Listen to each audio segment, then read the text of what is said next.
Assalamualaikum warahmatullahi wabarakatuh.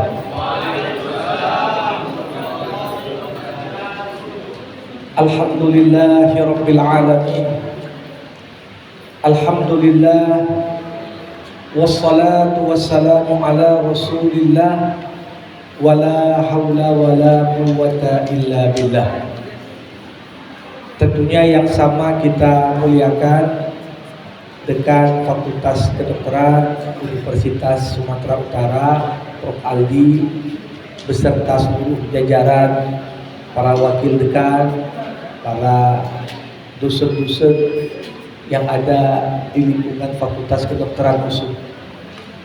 Bapak Ibu, keluarga besar FK USU, baik dosen maupun karyawan dan semua yang berhadir di acara buka puasa bersama kali ini. Tidak ada yang lebih utama di momen-momen istimewa seperti ini selain kita memanjatkan rasa syukur kita kepada Allah. Tuhan yang Maha Kuasa yang terus tak pernah hentinya melimpahkan nikmat dan anugerahnya untuk kita. Tadi Pak Dekan sudah menyatakan ini sebenarnya agenda yang sudah menjadi budaya FK sejak lama. Tapi karena satu dua hal sempat terhenti dan alhamdulillah untuk dapat menghidupkan lagi kebiasaan yang sempat berhenti itu pekerjaan yang tak mudah. Karena mengawali sesuatu yang sudah sempat vakum sama seperti mengawalinya pertama kali lagi. Tapi tentunya dengan niat yang ikhlas untuk memperkokoh silaturahim di antara keluarga besar FK USU ini, alhamdulillah Allah mudahkan segala urusan hingga dapat berlangsung acara ini. Salawat berakaikan salam kita hadiahkan kepada Nabi Muhammad sallallahu alaihi wasallam. Allahumma shalli wa sallim wa barik alaihi. Kalau kita hari ini sedang di momen-momen menantikan berbuka puasa, kalau tidak ada sosok Rasulullah sebagai teladan yang menyampaikan tentang syariat puasa, mungkin kita tak puasa hari ini, kan begitu. Maka di momen-momen istimewa tak lupa kita mengucapkan Allahumma salli ala Sayyidina Muhammad wa ala ali Sayyidina Muhammad. Semoga kita semua tergolong pengikut baginda yang mendapatkan syafaat nantinya. Para hadirin rahimakumullah, puasa bisa dikatakan sebagai salah satu ibadah tertua yang pernah dikenal umat manusia.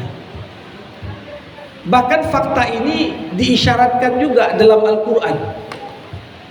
Bukan hanya Allah mengatakan diwajibkan atasmu berpuasa sebagaimana diwajibkan atas umat-umat sebelum kamu, yang menunjukkan puasa ini juga syariat umat-umat sebelum kita. Tapi kalau kita pahami apa sebenarnya arti saum atau siam, puasa secara bahasa maknanya menahan diri. Menahan diri. Jadi ketika Adam alaihissalam, nenek moyang umat manusia, masih baru diciptakan dan tinggal di surga, di mana di surga gak ada syariat, gak ada ibadat, karena semuanya di sana adalah bagaimana menjalani kehidupan dalam kesenangan sebagaimana yang Allah siapkan. Di momen itu, di saat tidak ada ibadah-ibadah lain, sudah ada satu jenis bentuk puasa. Apa itu? Ketika Allah katakan wala taqraba hadhihi syajarah. Adam, tahan dirimu, jangan dekati pohon terlarang, apalagi sampai memakan buahnya. Jadi larangan mendekati pohon terlarang ini bagian dari puasa. Ketika kita pahami puasa itu sebagai bagaimana ibadah dengan cara menahan. Para hadirin sekalian, pada perkembangannya puasa ini berbeda umat, berbeda zaman, berbeda juga bentuk menahan dirinya. Kalau kita umat Nabi Muhammad, puasa kita tak makan, tak minum, tidak melakukan apa-apa yang dapat membatalkan puasa dari terbit waktu fajar hingga terbenam matahari, maka pernah banyak ada puasa-puasa lain yang sempat disyariatkan pada umat-umat terdahulu. Salah satunya yang paling ikonik itu puasanya Maryam. Puasa Maryam, ya. Salah satu keutamaan Allah terhadap Maryam, satu-satunya wanita yang namanya diabadikan dalam Al-Quran. Dia dikaruniai anak tanpa pernah disentuh seorang pria, tanpa pernah melakukan hubungan badan sekalipun. Tapi di saat Maryam perutnya makin besar, orang-orang makin mencemooh, menuduh yang macam-macam. Apa yang membuat Maryam bisa tegar? Diabadikan dalam Al-Quran. Inni nazartu lirrahmani sawma falan ukallimal yawma insiya. Aku bernazar, kata Maryam. Apa? Berpuasa. Puasanya bagaimana? Aku tak akan ngomong dengan seorang. Jadi puasanya bukan lagi nggak makan, nggak minum, tapi puasanya nggak ngomong. Para hadirin, mungkin kalau kita tanya sama ibu-ibu, mana lebih mudah, puasa tak makan atau puasa tak ngomong? Kira-kira yang mana lebih mudah, ibu-ibu? Ya, dalam ilmu psikologi katanya ada 20.000 kata harus tersalurkan. Sempat seorang suruh puasa tak ngomong. Wah, ini tantangannya berat ini. Tapi itu pernah terjadi. Dan sekali lagi, bayangkan di tengah tekanan dan pressure masyarakat terhadap Maryam, justru yang bisa membuat Maryam itu tahan menghadapi semua tekanan karena dia terhubung lewat puasa. Ini menunjukkan kepada kita, puasa bukan sekedar tak makan dan tak minum, bahkan bisa kita katakan tanpa sedikit pun ragu, puasa merupakan salah satu formulasi penting dalam mewujudkan perubahan karakter. Kita ini sudah 18 hari puasa ini. Malam ini udah tarawih malam 19. 18 hari puasa. Kalau kita bertanya pada diri kita masing-masing, apa yang udah berubah pada diri kita selama mau mendekati 3 pekan? Saya yakin sudah banyak sekali. Banyak sekali. Dari yang mungkin bangun subuh agak payah, kalau udah 18 hari tak perlu waker lagi pun bangun sendiri dia. Ya. Dari yang mungkin selama ini jangankan bangun tahajud, bangun terkejut pun payah. Ya, tapi dengan kita terbiasa bangun sahur, apa yang terjadi? Sesuatu yang mungkin sebelum Ramadan tiba tampak begitu berat untuk dirutinkan, tapi ternyata puasa dan Ramadan sudah membawa angin perubahan yang begitu luar biasa dalam kehidupan kita semua. Para hadirin rahimakumullah, di dalam Al-Quran dan hadis ada 3 amalan yang dikatakan kewenangan menentukan berapa pahalanya itu hanya jadi prerogatifnya Allah. 3 amal. Amalan ini kalau kita kerjakan salah satunya, prerogatif menentukan berapa pahala yang pantas kau dapat, itu hanya di sisi Allah Subhanahu wa taala. Amalan apa itu? Yang pertama apa? Ibadah memaafkan kesalahan orang. Ini bukan ibadah yang kaleng-kaleng. Ibadah yang membutuhkan kontrol diri dan jiwa yang begitu besar. Kenapa? Karena kecenderungan manusia itu menyimpan dendam. Aku pernah dikerjai, kapan gak datang waktunya, aku kerjai baliknya. Bahkan bukan hanya itu, agama pun memberikan ruang. Famani i'tada alaikum fa'tadu alaihi bimisli ma'tada alaikum. Siapa yang menganiayamu, boleh kau balas dalam batasan, tidak Berlebihan. Makanya ada hukum kisos. Tapi ketika seorang mampu menekan dorongan pada dirinya untuk mendendam dan membalas melebihi apa yang orang perbuat pada kita, faman afa wa aslaha fa ajruhu 'ala Allah. Siapa yang memaafkan kemudian memperbaiki hubungan yang rusak, maka balasan atas amalannya itu ada di sisi Allah. Allah yang tetapkan berapa standarnya. Allah yang kasih ketentuan. Jadi nggak ada ketentuan baku. Kalau kau maafkan dapat pahala sekian, tidak. Fa ajruhu 'ala Allah. Ini amalan pertama. Yang kedua, amal ibadah apa? Yang penentuan balasannya itu hak prerogatifnya Allah. Itulah amal ibadah dalam bentuk bersabar. Pertama memaafkan, kedua bersabar. Apa kata Allah? Innama yuwaffas sabirun ajrahum bighairi hisab. Orang-orang yang bersabar pahalanya diberikan Allah tanpa perhitungan. Jadi kalau kita sholat itu udah ada standar pahalanya. Sholat sendiri 1 derajat, sholat berjamaah di rumah 25 derajat, sholat berjamaah di masjid 27 derajat. Ya, puasa, ya, amal sedekah dan infak bisa dilipat gandakan amal kita hingga 700 kali lipat. Tapi yang namanya ibadah sabar, sabar atas sakit, sabar difitnah orang, sabar menghadapi ketetapan Allah yang mungkin tidak mudah untuk kita terima dalam hati. Kesabaran itu balasannya di sisi Allah. Memaafkan, sabar. Tapi ada yang ketiga. Ibadah apa itu kira-kira? Itulah ibadah yang sudah 18 hari kita kerjakan hingga menjelang berbuka hari ini. Ibadah puasa. Kullu amali bani Adam lahu illa shaum fa innahu li wa ana ajzi bih. Semua amalan manusia itu kembali kepadanya kecuali puasa. Puasa itu untukku dan akulah yang punya hak prerogatif menetapkan berapa balasan untuk tiap orang. Keluarga besar FK hari ini kumpul semua. Kita puasa, kita berbuka. Sama kita udah niat, sama kita durasi puasanya. Tapi ketika berbuka nanti belum tentu pahalanya sama kita ini.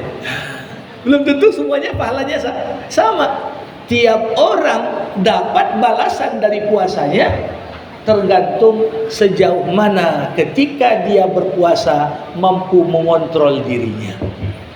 Maka disinilah tak berlebihan kita katakan inilah ibadah yang sangat kita butuhkan, khususnya di momen-momen seperti saat ini. Di saat berbagai aspek kita lihat di negeri kita yang tercinta ini, kita sadari betul salah satu sumber utama dari berbagai problem yang ada ujung-ujungnya balik juga ke karakter. Gimana akhlak manusia, bagaimana karakternya. Ya, kadang-kadang banyak juga tuh di media sosial sering diputar-putar video-video zaman-zaman dulu. Kadang-kadang kita tengoklah, ya, bandingkan antara yang dulu dan sekarang. Betul, banyak capaian kemajuan dari sisi teknologi makin canggih. Tapi di sisi lain, ketika kita lihat dari sisi nilai-nilai yang dipegang teguh oleh masyarakat, ya kadang-kadang dalam kesederhanaan zaman dulu ada rasa kerinduan kita balik kepada beberapa nilai-nilai yang boleh jadi begitu sulit untuk kita temukan zaman sekarang. Nah, disinilah para hadirin jamaah rahimakumullah, kita menjalankan ibadah puasa dengan segala aturan-aturan yang ada di dalamnya, tujuannya untuk sebuah goal yang besar, la'allakum tattaqun.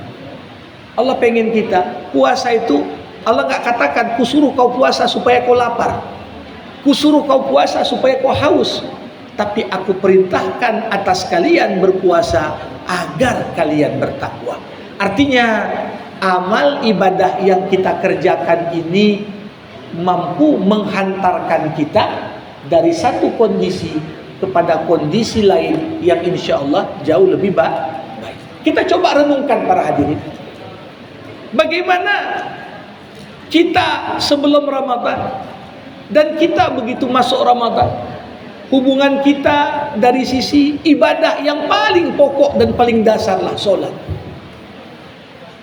Ya, kadangkala dengan berbagai kesibukan kita, seringkali pula lah kita jadikan solat itu bukan hanya nomor 2, kadang nomor 10 pun. Udahlah, nggak apa-apa lah, masih panjang waktu kita bilang. Padahal para hadirin, bisa dikatakan bagaimana solat itu esensinya adalah kunci yang memungkinkan seseorang menghadapi problem sebesar apapun, dia tetap dalam kapasitas mampu menghadapi masalah-masalah yang berat. Kalau ditanya, ada nggak manusia yang memikirkan lebih banyak dari apa yang dipikirkan Rasulullah? Nabi nggak hanya mikirkan dirinya, nggak hanya mikirkan anak istrinya, nggak hanya mikirkan sesama orang Arab, tapi kita yang belum lahir ketika itu pun udah dipikir oleh Nabi. Ummati, ummati, Nabi. Gimana umatku akhir zaman nanti? Tapi apa kata Rasulullah? Ketika Nabi dihadapkan dengan beban pikiran yang begitu berat, yang paling dinanti Nabi adalah solat. Kita pun selama Ramadan hampir dekat-dekat juga. Begitu banyak, apalagi sholat zuhur kan, sudah banyak pekerjaan, begitu menantikan kita. Wah, cocok juga nih. Walaupun mungkin ada yang datang ke masjid cari AC kan begitu, bisa rebahan, tapi kita menantikan momen sholat. Nah, ini yang perlu kita sadari sebagai langkah-langkah. Sebenarnya banyak perubahan-perubahan kecil yang sebenarnya kalau kita mampu konsisten berada pada langkah yang sama, ini akan melahirkan perubahan yang lebih besar. Gak ada perubahan-perubahan besar kecuali diawali dari perubahan kecil. Orang bijak mengatakan, orang cerita mau berubah dunia, tapi dia pun belum merubah dirinya. Perubahan dunia pun diawali dari bagaimana kita merubah diri kita. Boleh jadi selama Ramadan, bagaimana kita mampu untuk mewujudkan perubahan. Bukan hanya pola makan, jam makan, sahur, jam buka, porsi makan, porsi buka, ini semua berubah. Bukan hanya itu, pola hidup. Ya, ada penyesuaian-penyesuaian ketika kita datang ke kampus untuk bekerja. Ya, boleh jadi mungkin sebelumnya kita yang anggap seakan-akan waktu ini kita fokuskan lebih dominan untuk kepentingan dunia semua. Sampai kadang-kadang waktu untuk akhirat pun udah di sisa waktu, itu pun kita anggap terlalu banyak ini. Tapi lihat bagaimana sejak awal Ramadan tak pernah terbayangkan kita udah kerja sekian jam, pulang taraweh. Dari berangkat dia sholat isya, ikut taraweh, bahkan nyambung lagi sebagian ikut tadarus di masjid. Betapa hal-hal ini walaupun terasa kecil, tapi itu adalah bagian dari pilar-pilar kita menyambut perubahan. Nah, untuk itulah saya ingin sampaikan begini, para hadirin sekalian. Kalau kita kembali kepada Quran tentang filosofi perubahan itu sendiri, apa kata Allah? Innallaha la yughayyiru ma biqaumin hatta yughayyiru ma bi anfusihim. Allah enggak akan ubah bagaimana kondisi satu kaum sampai kitalah yang memulai langkah-langkah menuju perbaikan dan perubahan. Jadi kadang-kadang orang sering anggap ya menunggu. Apalagi sekarang ada semacam mental di tengah-tengah umat Islam. Kalau cerita perubahan-perubahan besar, kita tanya, udahlah tunggu aja turun Imam Mahdi Ustaz. Seakan-akan Imam Mahdi turun, menyelesaikan semua. Tapi apa yang bisa kita buat? Perbaikan-perbaikan kecil dalam kehidupan kita, gak pernah kita awali langkahnya. Nah, Bapak Ibu yang saya muliakan, jadi perubahan pertama adalah perubahan cara berpikir kita. Dan cara berpikir ini bagian dari esensi akidah, keyakinan dan keimanan kita kepada Allah. 13 tahun Nabi ngajak orang untuk beriman, nggak ada perintah-perintah yang sifatnya amalan praktis.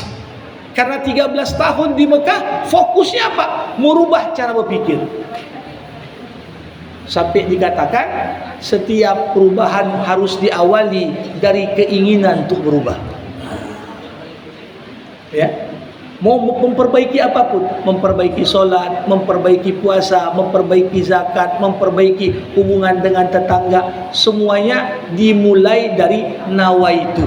Kalau nggak ada nawaitunya, nggak akan ada langkah-langkah selanjutnya. Inilah yang kita dapat, perubahan pada cara berpikir. Yang kedua apa? Perubahan pada ibadah. Insya Allah selama Ramadan ini saya yakin minimal ada peningkatan. Apakah dari sisi kuantitasnya, apalagi dari sisi kualitas. Yang biasa baca Quran, menghatamkan mungkin nggak sebulan sekali, 2 atau 3 bulan sekali. Selama Ramadan minimal dapat khatam sekali. Itu dari sisi kuantitasnya. Belum lagi ketika kita selama bulan Ramadan ini tingkatkan kualitas dari sisi aspek apa? Gimana cara baca Quran itu? Bukan sekedar membaca dengan niat dapat pahala dan berkah, tapi bagaimana membaca Al-Quran, mendudukkan Quran sebagai sumber inspirasi dari segala perubahan-perubahan besar dalam kehidupan kita. Bapak Ibu, memang di tengah-tengah kita budaya mentadabburi Quran ini belum begitu marak. Padahal budaya tadabbur ini, inilah bisa kita katakan lompatan menuju perubahan umat dalam skala global. Saya pernah diceritakan nih, ada guru saya, dia cerita dulu di Mesir ada orang datang dari kampung, perkampungan Badui di Mesir, namanya Soid, pergi ke Kairo. Rupanya dia mau berobat. Keluhannya apa? Sakit telinganya. Pergilah dia ke dokter spesialis THT yang paling ternama di sana. Didiagnosa oleh si dokter, tahu dokter apa penyebabnya, ditulislah resep sama dokter. Bapak tebus obat ini, pakai obatnya, 3 hari nggak sembuh, balik lagi. Kita tengok. Pulang dari praktek itu, si pasien tadi ditebusnya obat, kemudian dipakainya obat, tapi belum lagi 3 hari, Bapak Ibu sekalian, 1 hari saja udah balik lagi ke dokter itu. Dokter, makin sakit telinga saya ini, makin sakit telinga saya. Udah Bapak tebus resepnya, udah dipakai obatnya, udah. Apa yang terjadi? Ketika dokternya lihat, rupanya obat yang seharusnya diminum diletakkannya di telinga. Ini kejadian nyata. Kalau kita dengar kisah ini, konyol kali pasiennya itu. Masa obat untuk diminum dimasukkan ke telinga? Tapi Bapak Ibu sekalian, kalau mau jujur, kekonyolan yang sama terjadi dalam hubungan antara umat Islam dengan Al-Quran. Quran ini syifa, Quran ini obat, Quran ini solusi dari banyak masalah. Tapi cara kita berinteraksinya salah. Umat Islam, Bapak Ibu, pernah sampai pada kondisi kalau ada yang baca Quran, pertanyaan pertama bagi yang dengar, siapa yang meninggal Bang? Seakan-akan Quran itu hanya dibaca waktu orang meninggal. Sekarang alhamdulillah banyak perubahan. Ma'had tahfiz di mana-mana, orang hafal Quran di mana-mana, hampir rata masjid imamnya pun sudah hafiz. Udah luar biasa. Tapi esensial dalam hubungan dengan Quran belum lagi banyak tersentuh. Apa itu? Bagaimana kita mampu mentadabburi Al-Quran. Apa makna tadabbur?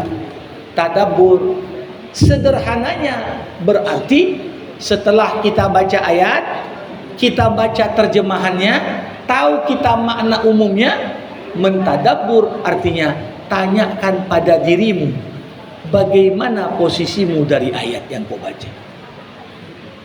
Pernah nggak kita buat? Baca Al-Fatihah minimal 17 kali sehari semalam. Pernah nggak setelah kita baca Al-Fatihah kita tanya, di mana posisimu dari tiap ayat? Kalau ayat yang dibaca tentang penduduk syurga, sudah nggak kita tanya, kira-kira yang buat mereka masuk syurga ada nggak pada diriku? Membuat aku layak masuk syurga juga. Kalau kita baca ayat tentang siksa neraka dan sebab-sebab yang buat orang masuk neraka, udah nggak kita tanya pada diri kita, kira-kira ada nggak sebab yang sama pada diriku menghalangiku pula nanti masuk syurga? Kalau ada pertanyaan dalam Al-Quran, sudah nggak kita respon dengan menjawab? Jamaah rahimakumullah, ayat dalam Al-Quran 6.236 ayat. Berapa jumlah ayat yang Allah sampaikan dalam bentuk pertanyaan? Ada 1.200 ayat. Jadi kalau Quran sekarang rata-rata dicetak 600-an halaman, berarti hampir tiap halaman ada pertanyaan. Kalau kita baca ayat, alaihissallahu biahkamil hakimin, bukankah aku sebaik-baiknya yang buat hukum? Udah nggak kita jawab pertanyaan Allah itu? Ini makna tadabbur. Nah, inilah yang perlu untuk kita tingkatkan. Karena Nabi Muhammad pernah berkata, bacalah Quran seakan-akan Quran itu diturunkan untukmu sekarang. Jadi walaupun Quran sudah turun 14 abad yang lalu, ketika kita baca bagaimana menghadirkan nuansa seakan-akan ayat itu turun sekarang. Contoh Bapak Ibu, di antara ayat langganan kita baca dalam solat, surah Al-Lahab, tabat yada abi lahabi wa tab. Oh, hafal kali kita. Tapi pernah nggak kita merenung, kok disebutlah nama Abu Lahab? Yang lebih bejat dari Abu Lahab nggak disebut, Abu Jahal nggak ada namanya disebutkan dalam Quran. Ini satu surat disebut nama Abu Lahab. Siapa Abu Lahab itu? Sampai diabadikan namanya. Bahkan sebelum mati pun dia udah diponis masuk neraka. Kan ngeri itu. Kapan turun surah Al-Lahab? Tahun ketiga kenabian. Kapan meninggal Abu Lahab? Abu Lahab meninggal di perang Badar tahun kedua. Berarti kalau dihitung ada 12 tahun sebelum turun ayat udah diponis Abu Lahab kau mati meninggal dalam kondisi kafir. Siapa Abu Lahab? Suaminya, istrinya, anaknya, semuanya satu model rupanya. Gimana Abu Lahab, gitu juga istrinya, gitu juga anaknya, semuanya kompak menjadi penghalang dakwah Islam. Kalau baca surah itu, kita patut bertanya, okelah Abu Lahab zaman Nabi udah tahu kita. Kira-kira siapa Abu Lahab zaman sekarang? Ketika dibaca, sambil mengaitkan ayat yang dibaca dengan konteks kekinian, apa yang terjadi? Seakan-akan ayat yang udah turun 14 abad yang lalu, turun kembali membawa satu ruh yang baru untuk kita amalkan dalam kehidupan kita. Ini yang kurang. Nah, jadi perubahan itu diawali apa? Alhamdulillah kita rubah. Ada bacaan untuk khatam, ada bacaan untuk tadabbur. Itu perubahan kecil. Saya yakin Bapak Ibu, kalau kita mulai aja satu hari satu ayat untuk tadabbur ini, apa yang terjadi? Seperti dikatakan Utsman bin Affan, sekiranya hati kita bersih, takkan bosan kita membaca dan mentadabburi jadi esensinya apa? Bagaimana puasa dan bulan Ramadan ini medan jihad yang sungguh besar. Jihad untuk mampu memposisikan diri kita kembali sebagai hamba-hamba yang beriman sebagai tuan atas nafsu kita, bukan budak bagi nafsu kita semua. Ya, ini saya kira ada sekitaran 5 menit sebelum ditutup dengan doa mungkin. Karena tadi sampaikan juga ada tanya jawab, kita berikan kesempatan 1-2 pertanyaan. Kalau ada yang mau bertanya bisa kita tanggapi di waktu yang terbatas ini. Silakan.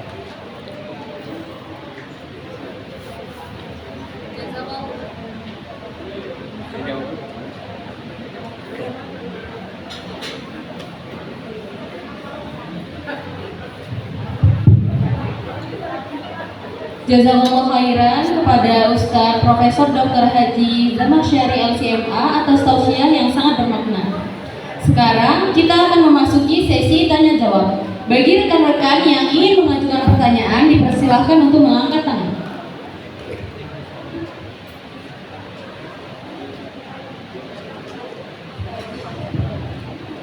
Apakah dari Bapak dan Ibu ada yang ingin bertanya?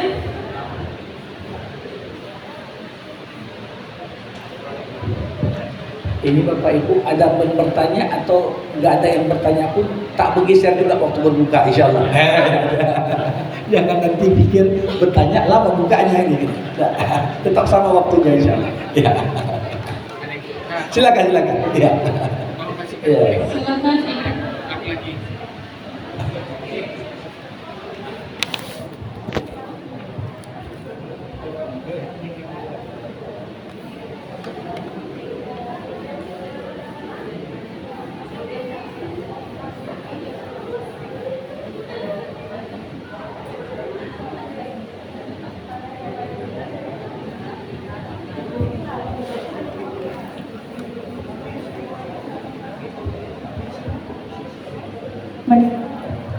Bismillahirrahmanirrahim.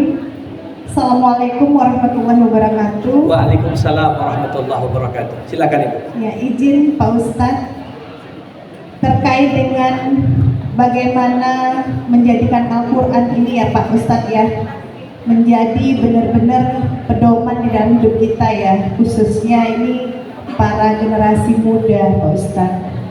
Karena memang mungkin saya juga saat ini termasuk dalam golongan yang ada di Al-Quran ya Pak Ustadz. Salah satunya bahwa kita itu diumpamakan seperti keledai yang membawa kitab-kitab tebal, tetapi kita tidak paham maksud dalam Alkitab itu. Itu kenapa hari ini juga Al-Quran itu ya benar-benar sebagai kitab suci yang tidak disentuh karena saking sucinya, atau kita sentuh tapi kita tidak mendalami isinya.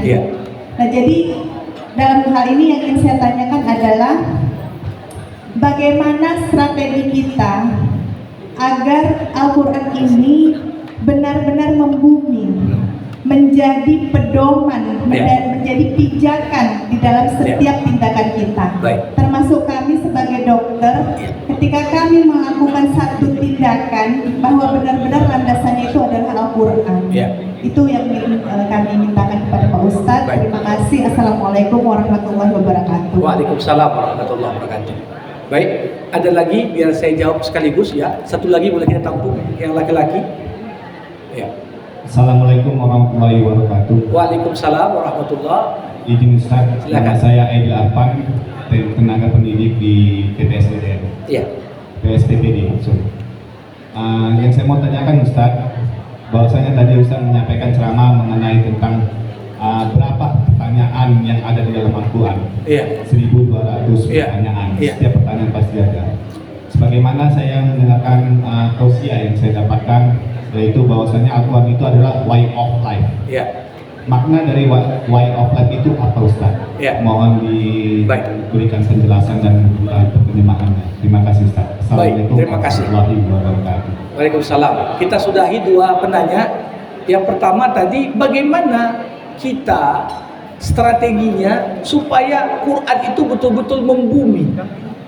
Pertama perlu kita pahami, Allah sudah berjanji dalam Al-Quran bukan hanya menjaga Al-Quran, tapi juga memudahkan agar Quran ini dapat dipahami. Walaqad yassarnal Qur'ana lidzikri fahal min muddakir. Makanya sekarang Quran itu sudah diterjemahkan ke lebih dari 90 bahasa dunia. Gak ada alasan orang mengatakan Quran bukan bahasa ibuku. Nah, cuma problemnya apa? Kita seperti kurang daya setelah memahami. Baca Quran yang bahasa Arab, ngerti gak ngerti, yang penting 1 huruf 10 kebaikan. Kadang-kadang ketika kita mendudukkan Quran sekedar kitab berkah sebagai lumbung untuk mendapatkan pahala, kita tak beranjak pada langkah berikutnya.